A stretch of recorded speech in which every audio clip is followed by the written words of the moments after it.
Bien, vamos al potencial de acción. El potencial de acción entonces se genera cuando el potencial de membrana llega hasta qué valor.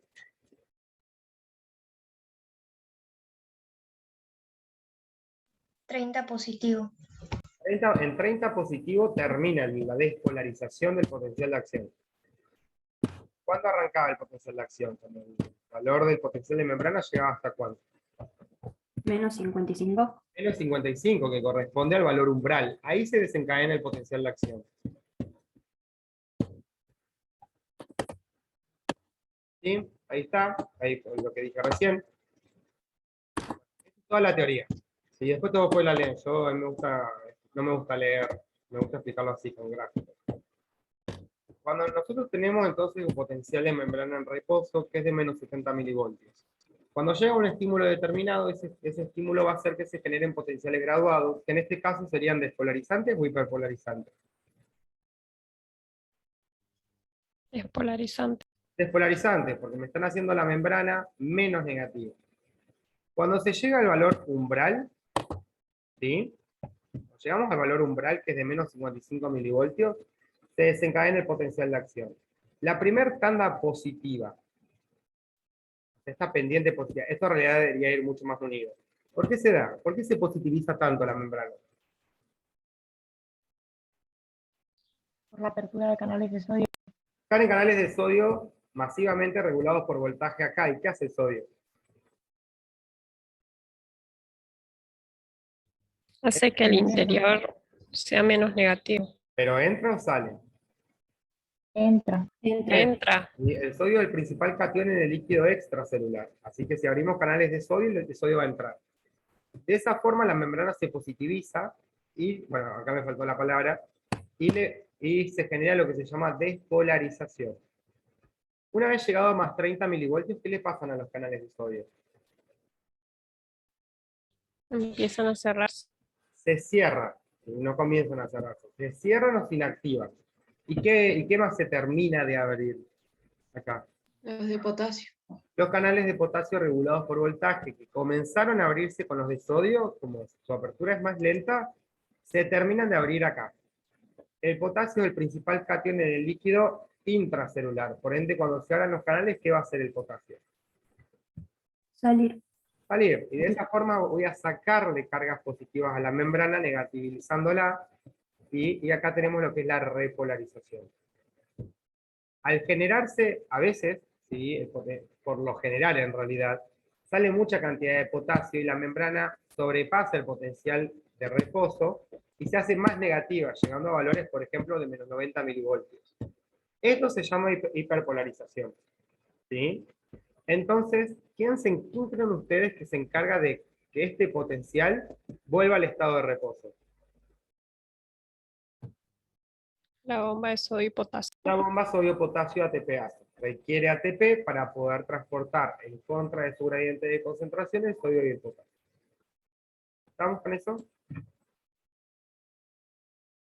Sí, José, una pregunta también con respecto al parcial. Viste que había una pregunta que preguntaba acerca de cómo afectaba el ATP en esto, justamente en esto que estamos hablando.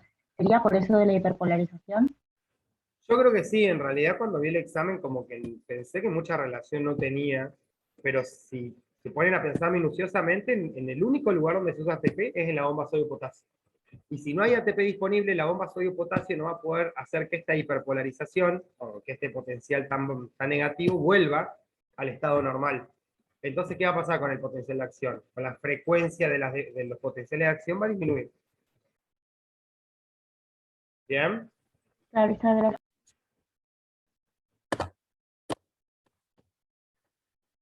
Los canales de sodio regulados por voltaje, vieron que yo les dije que acá se abren y acá se cierran o inactivan. Los canales de sodio tienen tienen dos compuertas. Una compuerta de activación y una compuerta de inactivación. Entonces tienen tres estados. Tenemos el estado de reposo, ¿sí? En el cual la compuerta de inactivación está abierta, pero la compuerta de activación está cerrada. El estado activo o abierto, en donde ambas compuertas se abren y el sodio se mueve. Y el estado cerrado o inactivo, en el cual la compuerta de inactivación es la que está cerrada y la de activación es la que está abierta. Básicamente es esto. Esto es re importante, porque ustedes tienen que saber que el canal en reposo, cuando está en reposo, y hay estímulo, todo, se abre. Cuando llegamos a un valor de más 30 milivoltios, yo les dije que el canal no vuelve al estado de reposo, sino que ¿qué es lo que le pasa? Se cierra o se inactiva. El canal cerrado o inactivo no puede volver a abrirse. Sí o sí tiene que pasar al estado en reposo para que un segundo estímulo lo abra. ¿Me siguen hasta ahí? Sí. Bien. Entonces, esto es lo que me da lugar a al llamado periodo refractario. Periodo refractario es el periodo justamente o el tiempo en el cual no se puede generar un segundo potencial de acción con un segundo estímulo nervioso. Y hay dos tipos de periodos refractarios. Tenemos el absoluto y tenemos el relativo. El periodo refractario absoluto lo que dice es que ni siquiera un segundo estímulo más fuerte que el primero me va a poder generar un segundo potencial de acción. El relativo dice que si el segundo estímulo que viene es más fuerte que el primero, se genera un segundo potencial de acción que se acopla al primero. ¿Hasta ahí me entendieron la que es definición?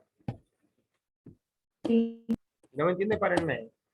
¿Y esto cómo lo relacionamos?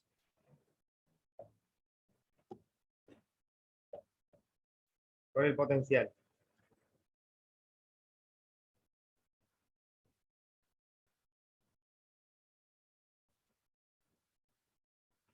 ¿Cómo me relaciona el periodo refractario con los canales iónicos de sodio? Los canales de sodio regulados por voltaje.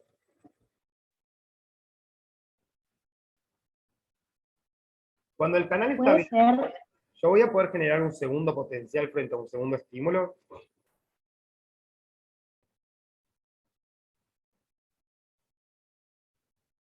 No, porque el canal está abierto. Cuando el canal está cerrado o inactivo, yo voy a poder generar un segundo potencial de acción frente a un segundo estímulo, aunque sea más fuerte que el primero. Si está cerrado, sí. Volvemos para atrás. Si está cerrado, ¿yo lo voy a poder volver a abrir frente a un segundo estímulo? No, tiene que volver a reposo. Tiene que volver sí o sí al estado de reposo para que lo pueda volver a abrir. ¿Cuándo los canales de sodio regulados por voltaje vuelven al reposo? Después de un cuarto de transcurrida o de iniciada la repolarización.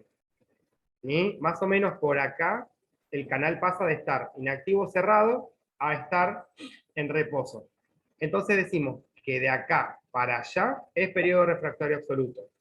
Y de acá para allá es relativo, porque acá como ya está en reposo, si genera otro estímulo más fuerte que el primero, se vuelven a abrir. Entonces póngale que estamos acá, se vuelven a abrir, se acopla el segundo potencial y se hace más potente. ¿Me entendieron eso? Sí. O sea que el absoluto, aunque esté cerrado y vos generes un estímulo, no se va a abrir. No, no se va a abrir porque sí o sí necesita volver al estado de reposo para abrirse. Desde el estado cerrado nunca se puede volver a abrir. Tiene que sí o sí volver al estado en reposo. ¿Sí? Estas son las diferencias entre potencial graduado y de acción. El origen del potencial graduado, como dijimos, es la dendrita y el soma, y el de acción es en el cono axónico. Los tipos de canales que involucran. El graduado involucra dependientes del ligando y mecánicamente. Y el de acción regulados por voltaje. Los pasivos están en los dos. ¿Sí? Pero como se abre y se cierra al azar, uno no los cuenta cuando está estudiando. Y porque, por ende, porque no sabe, o sea, no puede decir se abren acá y se cierran acá. La conducción es a corta distancia el potencial graduado. Va desde las dendritas y el soma hasta el cono axónico. En cambio, el de acción va del cono axónico hasta la terminal axónica. Es una mayor distancia. Bueno, la duración, ¿sí? La polaridad, el potencial graduado, como dijimos, puede ser despolarizante o hiperpolarizante. El potencial de acción es despolarizante. Tiene una fase de repolarización, pero no es que yo genero el potencial de acción y en vez de llegar a más 30 llegamos a menos 90. Eso no puede pasar.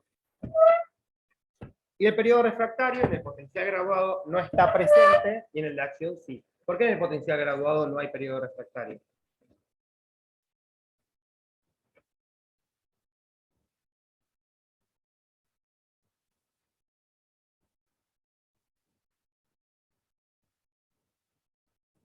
¿Cómo, José? Que por qué en el periodo, en el potencial graduado no hay periodo refractario.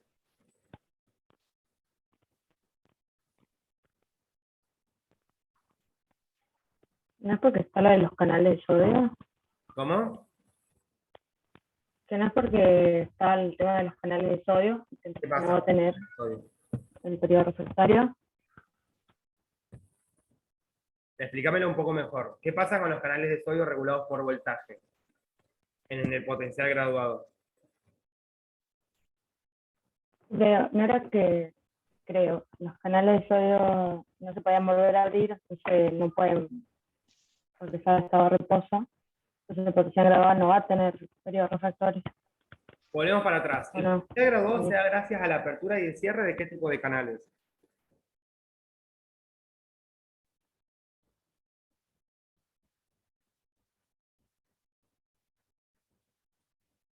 Se te cortó un poco. ¿Que se cortó? Ah, les decía que el potencial graduado se da gracias a la apertura o el cierre de qué tipo de canales. Ligando. Regulados Bien, por mecánicamente. regulados mecánicamente. ¿Y el periodo refractario qué canal involucra? Canal de voltaje. Regulados por voltaje. Como el potencial graduado no tiene canales regulados por voltaje, no tiene periodo refractario. Es por eso. Como el potencial de acción sí tiene canales de sodio regulados por voltaje, No, va a tener periodo refractario. ¿Bien? genial. Sí, sí. Bueno, esto de la conducción continua y saltatoria es más o menos lo que les explicaba, ¿sí? Uy, esperen que se chingó. Ahí está. En la conducción continua se dan las neuronas amielínicas, o sea que no tienen vaina de mielina. Ustedes piensen que el potencial de acción se genera en el cono axónico, y ese potencial que ustedes vieron con el gráfico se tiene que hacer en cada porción de la membrana plasmática para que se vaya transmitiendo.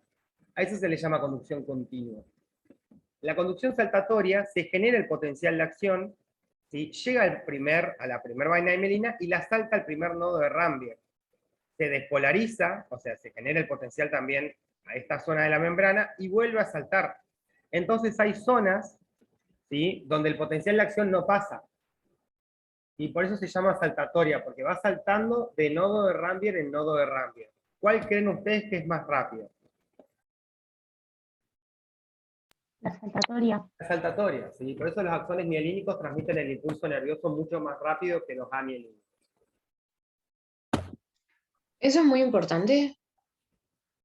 No. O sea, es como la neurona multipolar, unipolar y bipolar. O sea, nunca lo he visto en un examen, pero está en la teoría. Para que sepan. Son dos cosas nomás. Una se da por la vaina de mielina y la otra no, y esta es más rápida y esta más lenta. Listo. Bien. Uy, se me chingó. Bueno. La sinapsis, ¿qué es? Es la comunicación entre dos neuronas o entre la neurona y una célula efectora. Hay dos tipos de sinapsis, la química y la eléctrica. ¿Cuál es la diferencia principal entre ambas? La química involucra neurotransmisores. ¿Cómo? Que la química involucra neurotransmisores. ¿Por qué involucra neurotransmisores la química y no la eléctrica? Ya Chicos, ven el sé que PowerPoint. la eléctrica Sí, yo sí lo no pone nada. No, no, no, ahí me pusieron que no ven el Power. Yo todavía no puse nada en el Power, solamente está el cartel que dice comunicación entre dos neuronas y eso. Tenemos eléctrica, Te decía que en la eléctrica no hay neurotransmisores. Bien, ¿por qué? En la eléctrica no se porque se necesita puede dar, por sí. ejemplo, como en las uniones GAP. Bien, las células que generan sinapsis eléctricas están unidas por uniones GAP. ¿Qué eran las uniones GAP? Como por ejemplo en el corazón que se permite, o sea, la apertura de canales para estimular una aurícula y que se estimulen las dos a la vez. Nosotros tenemos una célula, bytes, y su célula adyacente. Lo que hace la unión GAP hace que cada célula emita una proteína hacia el exterior, hacia el líquido intersticial, que se llama conexina. Es la conexina de una célula Y esta es la conexina de la célula adyacente. Las conexinas se unen entre sí y me forman esta estructura que se denomina conexón. ¿Qué es el conexón? Es un canal. Entonces, si yo acá se despolariza esta célula y aumento la cantidad de sodio que ingresa, ese sodio va a pasar por este canal a la célula adyacente. A eso se le llama sinapsis eléctrica, que se da en el corazón. La sinapsis química, ¿sí? En la sinapsis química, las membranas plasmáticas de las células que se van a comunicar no están unidas, sino que lo que tienen es un espacio sináptico en el medio. Entonces nosotros tenemos la terminal axónica, el botón sináptico, estas son vesículas con neurotransmisores, y esto es lo que es la membrana posináptica, ¿sí? Lo que es la dendrita de la neurona posináptica. Como no están unidas, tenemos un espacio sináptico en el cual los neurotransmisores tienen que liberarse. Y esos neurotransmisores se tienen que unir a canales regulados por ligando de la célula posináptica. ¿Cómo se da la sinapsis química? Llega el potencial de acción, ¿sí? Y primero lo que hace es generar apertura de canales de sodio. ¿Por qué? Porque primero tengo que despolarizar la membrana. Esa despolarización va a permitir que se abran canales canales de calcio que están regulados por voltaje. Y el calcio, en consecuencia, como hay más cantidad de calcio afuera que adentro, va a ingresar. El calcio intracelular dentro del botón sináptico va a permitir que estas vesículas con neurotransmisores se excociten. Y esos neurotransmisores se liberan a la hendidura sináptica y se unen a canales regulados por ligando. ¿Lo entendieron? Sí. Ahora, vamos a ver esto. Esto es toda la teoría, se los quiero explicar así. Nosotros dijimos que hacíamos la sinapsis. Póngale el neurotransmisor, ya se liberó, ya se unió al canal. Y póngale que ese canal es un canal de cloro. El cloro es el principal anión en el LEC o en el LIC. En el líquido extracelular. Perfecto. Entonces, si el neurotransmisor que se me une al canal, se me une a canales de cloro, ¿qué va a hacer el cloro una vez que estos canales se abran? Ingresar. Van a entrar, entonces, ¿qué es lo que van a hacer con el potencial graduado? ¿Lo van a hacer hiperpolarizante o despolarizante? Despolarizante. ¿Cómo? Repolarizante. Hiperpolarizante se dice. ¿Sí? Repolarizante no existe, tenemos repolarización del potencial de acción. ¿Sí? Pero van a ser el potencial graduado hiperpolarizante. La membrana plasmática, el potencial va a ser más negativo, va a bajar de menos 70, va a pasar a menos 80, menos 90, póngale. Eso se llama potencial postsináptico, potencial graduado postsináptico inhibitorio, o PIPS.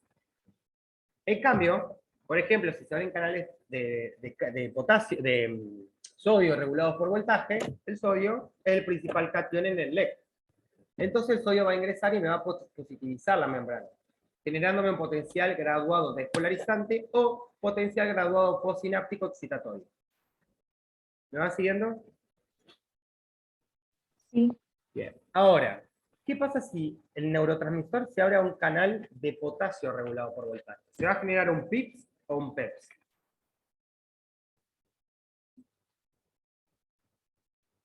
Un PIPS, porque estoy sacando positivo.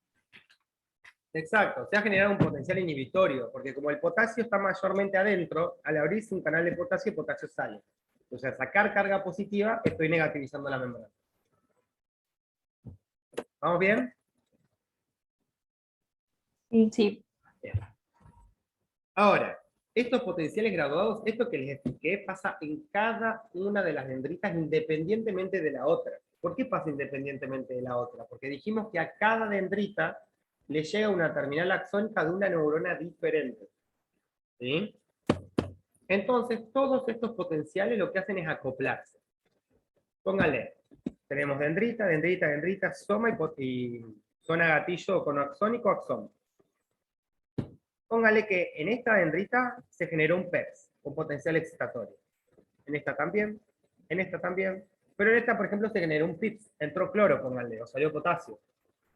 Entonces, ¿qué hace la neurona? Genera un acoplamiento de todos los potenciales graduados. Si ese acoplamiento de todos los potenciales graduados, alguien que vuelve para atrás, Si ese acoplamiento de todos los potenciales graduados termina siendo positivo y termina llegando al valor umbral, lo que va a hacer el cono axónico, o sea, lo que va a hacer, perdón, lo que va a hacer la neurona es decir, bueno, pues ya llegamos al umbral, generemos el potencial de acción. Si el potencial, o sea, si la sumatoria de los potenciales es más positiva que negativa, pero no llegamos al umbral, o es más negativa que positiva, el potencial de acción no se va a generar. ¿Me entendieron con eso? Sí. José, ¿puedes repetir un poquito porque no sé si se me trabó a mí? Sí. Que se genera un acoplamiento de los potenciales graduados. En cada dendrita, como le llega una terminal axónica de neuronas diferentes, es independientemente lo que pasa en cada una. Entonces pónganle, estas tres se positivizaron, pero esta pónganle que ingresó cloro, entonces se negativizó. Entonces, ¿qué hace la neurona para ver si genera o no genera el potencial de acción? Acopla todos los potenciales graduados que se generaron en las dendritas. Si el acoplamiento de todos estos potenciales graduados termina siendo positivo y termina llegando al valor umbral de menos 55 milivoltios, se abren canales masivos de sodio en la zona gatillo conoaxónico y se genera el potencial. Si no, no, y se queda ahí. ¿Me siguieron? Sí, ¿Sí? sí. Bueno, los neurotransmisores que quedan en la hendidura sináptica se eliminan de tres formas. Por difusión, ¿sí? Lo que hacen es difundir afuera de la hendidura. Degradación enzimática, por ejemplo, tenemos una enzima que se llama acetilcolinesterasa, que se encarga de agarrar la acetilcolina que queda, ¿sí?, en la hendidura sináptica y la destruye. Y después la recaptación, ¿sí? Mediante un transporte activo, lo que hace el propio botón sináptico es volver a agarrar neurotransmisores que quedaron en la hendidura y los vuelven a meter. Eso se llama recaptación celular. ¿Estamos hasta ahí o tienen alguna duda?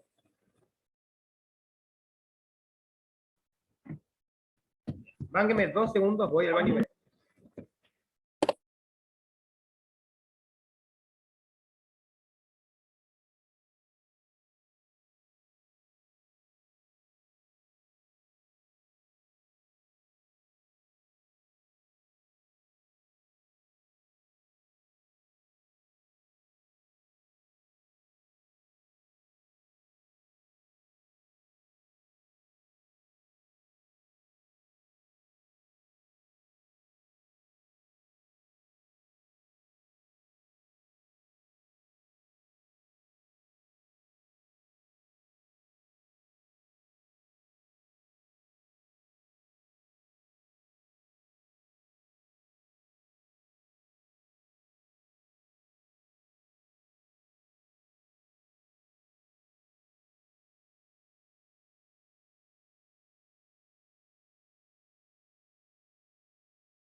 Bien, seguimos. Vamos a ver esto, lo que es sistema nervioso autónomo versus sistema nervioso somático. Lo vemos así. Sistema nervioso somático, sistema nervioso autónomo, división parasimpática, división simpática. Fíjense qué dos diferencias ven a simple vista. No hablen de neurotransmisores porque acá no se ve ningún neurotransmisor. Primero, le hago una pregunta antes. ¿Estamos hablando de la parte motora o de la parte sensitiva? Miren bien de dónde sale y a dónde llega cada neurona. De la motora. Perfecto, de la motora. ¿Sí? Ahora, ¿qué dos diferencias ven en general? Primero, hay una entre el somático y el autónomo, y hay otra entre el simpático y el parasimpático. De entre el somático y el autónomo es que en el somático no hay un gas. Perfecto, ¿sí? En el sistema nervioso somático, la motoneurona que sale del sistema nervioso central y llega al órgano efector es la misma, es una sola. ¿Sí? Y en lo que es autónomo no, son dos separadas por un ganglio. Algo que tienen que tener en cuenta es que el sistema nervioso autónomo, les pregunto, puede inhibir funciones, puede estimular funciones, o puede hacer un poco de las dos.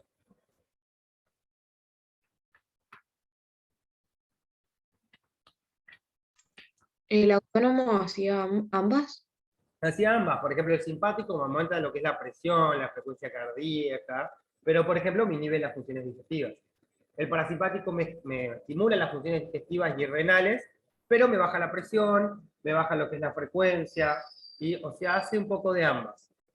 ¿El somático también? No, únicamente es excitatorio. Perfecto, ¿por qué es únicamente excitatorio y no es inhibitorio? Porque digamos que la contracción cesa cuando el estímulo cesa, no necesita que haya algo que Perfecto. ¿Sí? Uno cuando contrae el músculo es porque se está excitando gracias a una motoneurona somática. Cuando lo relaja no significa, o sea, no quiere decir que el somático liberó un neurotransmisor que me relajó el músculo, sino que quiere decir que ya no hay más estimulación somática. Entonces, una de las principales, el somático solamente excita. El autónomo puede hacer una y la, o sea, se excita por un lado y inhibe por el otro. Ahora, banquen que cierro la puerta. Un barco. Bien. Ahora, el sistema nervioso somático, en el órgano efector, ¿qué neurotransmisor va a liberar?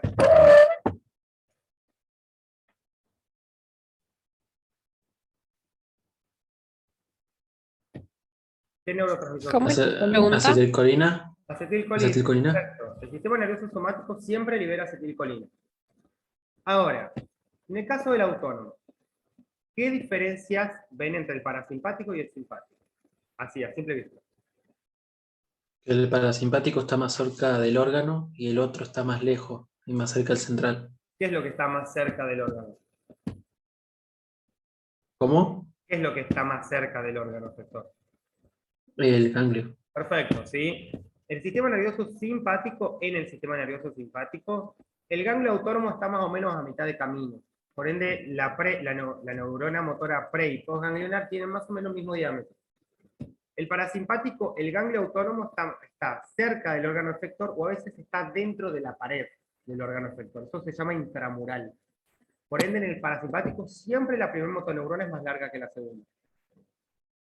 Ahora, ¿qué neurotransmisor libera el parasimpático a nivel preganglionar? acetilcolina ¿Y postganglionar? también. Perfecto. ¿Sí? Ahora, el simpático. ¿Qué neurotransmisor libera a nivel preganglionar? ¿Noradrenalina? Preganglionar. Colina. Siempre las neuronas preganglionares liberan siempre acetilcolina. Bien. Ahora, el simpático, ¿qué libera en la neurona postganglionar? Si es en glándulas sudoríparas, es acetilcolina, y si no, es noradrenalina. Perfecto. Y libera noradrenalina siempre al órgano efector, a menos que este órgano efector sea una glándula sudorípara. En este caso, libera acetilcolina. Y después el simpático tiene esto. La médula suprarrenal, ¿sí? Que es la médula que está en la glándula suprarrenal, tiene células cromafinas. La médula suprarrenal es un ganglio autónomo modificado. Por ende, a la médula le llega una sola neurona motora del simpático, que libera acetilcolina. Y la médula suprarrenal, las células cromafinas de la médula suprarrenal, en consecuencia, lo que hacen es liberar a la sangre adrenalina. ¿Sí? Y la adrenalina es la que viaja hasta el órgano efector. Esta es una excepción. Lo vamos a ver en endócrino. Bueno, esto es básicamente lo mismo que les dije. Y acá les puse esto. Vamos a ver la división simpática del sistema nervioso autónomo, más o menos para que la tengan. Después vamos a ir viendo bien cada cosa. La neurona postganglionar del sistema nervioso simpático tiene muchos efectores. Va al corazón, dentro del corazón va al nodo sinoauricular, que es el encargado de generar las despolarizaciones, aumentando, y lo que hace es aumenta la frecuencia de las despolarizaciones. Si aumento la frecuencia de las despolarizaciones, aumento el potencial de acción que va a nivel del miocardio, o el músculo cardíaco, que es lo mismo, y aumento la contractilidad cardíaca. A su vez también va al músculo cardíaco, el simpático, aumentando la contractilidad cardíaca. Yo aumento la contractilidad cardíaca, ¿qué es lo que estoy aumentando?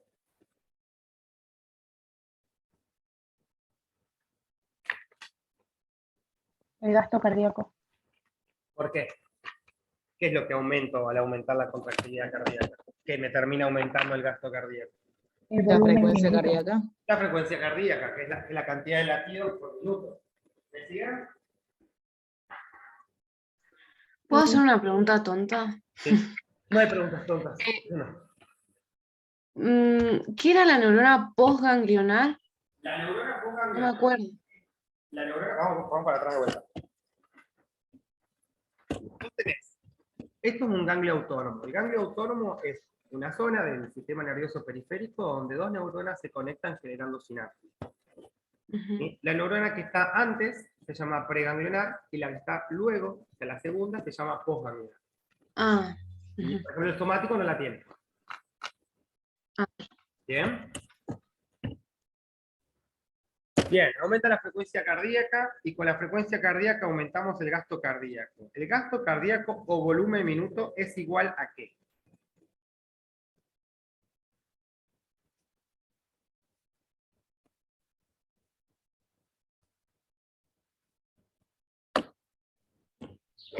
Creo que era 5 litros por minuto. Pero digamos, si yo les digo cómo sacar el gasto cardíaco, ¿qué es lo que me dicen? Si es 5,25 litros por minuto, pero ¿cómo lo sacan? ¿Haciendo qué cuenta? Frecuencia cardíaca por el volumen ¿Por qué volumen? sistólico. ¿Qué es el volumen sistólico? La cantidad de sangre que entra en la sístole. ¿La cantidad de sangre que qué? Que se encuentra en la sístole. Algo así. O sea, sea lo que vas, pero si pones eso te lo van a poner como mal. El volumen sistólico es la cantidad de sangre que emite el ventrículo derecho al tronco pulmonar y el ventrículo izquierdo a la arteria aorta por latido. Y que equivale a 70 mililitros. Si yo hago el simpático, si aumenta la contractilidad cardíaca, aumenta la frecuencia cardíaca y por ende aumenta el gasto cardíaco. O sea, el volumen sistólico entonces sería la cantidad de sangre que sale del corazón por cada latido. Claro, de cada ventrículo a su respectiva arteria por latido. En los bronquios genera broncodilatación porque siempre la activación del simpático viene asociada a un aumento de la frecuencia respiratoria. Si voy a entrar más aire, si voy a ingresar más aire, necesito que el bronquio se dilate. Inhibe el sistema nervioso entérico y después va al músculo liso de los vasos sanguíneos. ¿Sí? El músculo liso de los vasos sanguíneos hace que se contraiga y genere que esto se llama vasoconstricción. Ahora les pregunto, ¿cuál es el vaso sanguíneo que más responde a esta vasoconstricción y por qué?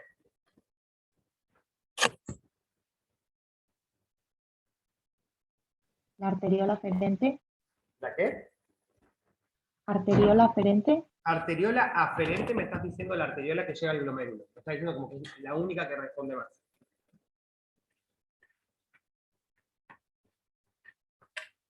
Quienes responden con las, o sea, más son las arteriolas. No digas arteriola aferente porque estás diciendo una sola.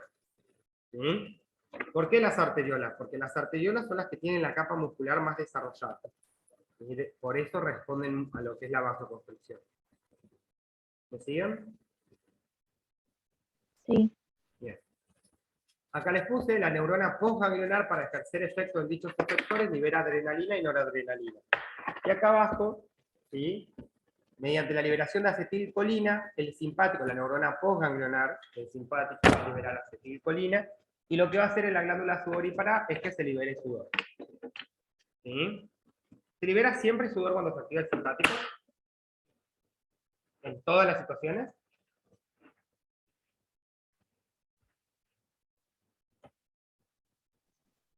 ¿Cómo es la pregunta?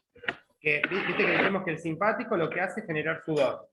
Siempre se genera sudor. O sea, cada vez que se activa el simpático vamos a sudar.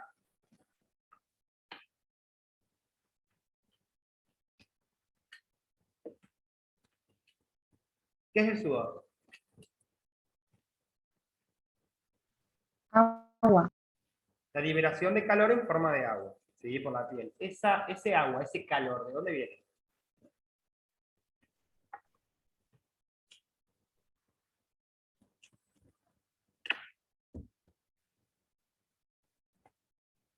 ¿Quién es el encargado de transmitir el calor al organismo? ¿La sangre? La sangre, perfecto. Ahora, si yo estoy deshidratado, me baja la volemia y me baja la presión, ¿se activa el simpático o el parasimpático?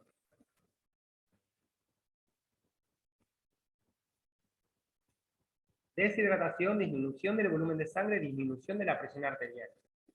¿Quién se va a activar para compensar esto? ¿El simpático o el El parasimpático? simpático. Perfecto. ¿Y vamos a sudar? No, No, si Yo creo que no. estoy tratando de no perder agua para subir la volemia. Exacto. Si yo estoy deshidratado, no voy a sudar porque estoy perdiendo más agua. ¿Sí? Entonces, ¿qué pasa? Si bien se van a estimular las glándulas sudoríparas, no va a haber sangre que le llegue. ¿Por qué? Porque cuando uno está en una situación de pérdida de volemia, de pérdida de la presión, de pérdida en general, el músculo liso de los vasos sanguíneos se contrae. Y los vasos que se contraen, que generan vasoconstricción, son los vasos periféricos que se les llaman. Y de los órganos que en ese momento, si se me dañan, no me van a matar. Ejemplo, riñón. Ejemplo, el tubo digestivo. Y ejemplo, la piel. ¿Sí? Una persona que está muy deshidratada y todo, tiene los miembros fríos y pálidos, por falta de llegada de sangre, por la vasoconstricción excesiva. Eso para que la poca sangre que hay se distribuya en los órganos nobles, corazón, pulmón y cerebro. ¿Me entendieron? Sí. Bien. Cuando sudamos, por ejemplo, cuando estamos en situaciones fisiológicas que requieren un aumento de la frecuencia cardíaca, ¿como cuál? El ejercicio aeróbico. El ejercicio. El sistema nervioso somático, ¿sí? En el sistema nervioso somático llega su efector, que es el músculo esquelético. Ahí se llama ese músculo esquelético a todo músculo que está unido a hueso. Y gracias a la liberación de acetilcolina genera un potencial de acción en el sarcolema. ¿Qué es el sarcolema? La membrana de la fibra muscular. La membrana de la fibra muscular, perfecto, la membrana plasmática, ¿sí? Y ese potencial de acción se va a transmitir hacia los túbulos T, provocando que el retículo sarcoplasmático ubicado en el sarcoplasma libere calcio. ¿Qué es el sarcoplasma? Es como el plasma de la célula. Sería el donde están los líquidos. ¿Sí? Solamente que como es músculo, se dice sarcoplasma. Y esto es así. Llega el potencial de acción de una motoneurona somática y genera una sinapsis, ¿sí? A nivel de lo que se llama placa neuromuscular. ¿Sí? Se genera todo el potencial de acción muscular, como lo conocemos, y ese potencial de acción se va a transmitir por el sarcolema hacia los túbulos T. Los túbulos T son invaginaciones de la membrana, que lo que hacen es que el potencial llegue a toda la profundidad del músculo y no solo a la parte superficial. Este potencial va a permitir que el retículo sarcoplasmático libere calcio. En el músculo cardíaco, este potencial abre canales de calcio en la membrana que hace que el calcio intersticial ingrese y ese calcio estimula que el retículo sarcoplasmático libere más calcio. En el músculo esquelético no pasa eso. ¿Sí? El propio potencial va a hacer que el retículo sarcoplasmático libere calcio. ¿Me siguen? Sí. Bien. ¿Qué hace el calcio en el sarcoplasma?